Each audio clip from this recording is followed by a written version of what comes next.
Calendar बदल रहा है, हमें भी खुद को बदलने की ज़रूरत है। समय का पहिया तेज़ी से आगे बढ़ रहा है, हमें भी आगे बढ़ने की ज़रूरत है। पिछले 365 दिनों से जिस वर्ष में हम जी रहे थे, वो साल अब परिवर्तित हो रहा है। हमें भी खुद में परिवर्तन लाने की ज़रूरत है। ज़रूरत है संकल्प लेने की। ज़रूरत है इन 3 का विशेष ध्यान रखने की: our mind, our body and our planet. उत्तम स्वास्थ्य जीवन में सफलता की नींव है। इसके बिना कुछ भी हासिल नहीं कर सकते। कर भी लिया तो उसके कोई मायने नहीं रह जाते। और केवल शारीरिक स्वास्थ्य ही नहीं, मानसिक स्वास्थ्य भी जरूरी है पूर्ण रूपेण स्वस्थ तंदुरुस्त होने के लिए। As are the thoughts, so are the results. जैसा हम सोचते हैं वैसे ही हम बनते जाते हैं। जैसे हमारे विचार होते हैं वैसे ही हमारे कर्म होते जाते हैं। कर्मों की गति बड़ी गहन है। मनुष्य कर्म करने में स्वतंत्र है, लेकिन कर्मों का फल भोगने में हम स्वतंत्र नहीं हैं।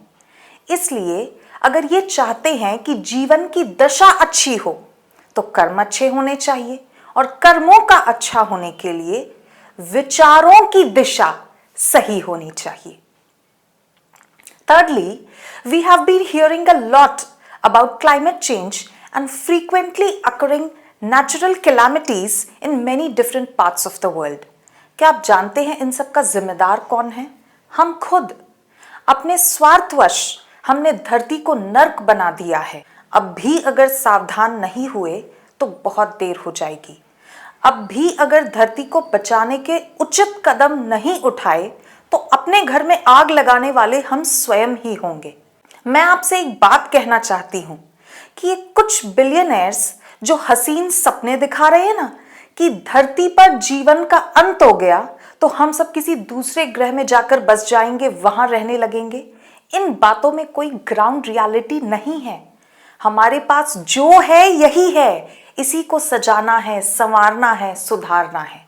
हर व्यक्ति का ये नैतिक कर्तव्य है कि प्रकृति का संरक्षण करे, मिले हुए संसाधनों का गलत उपयोग न करे, सभी जीवों की रक्षा करे और आने वाली पीढ़ियों के लिए धरती को सुरक्षित छोड़े।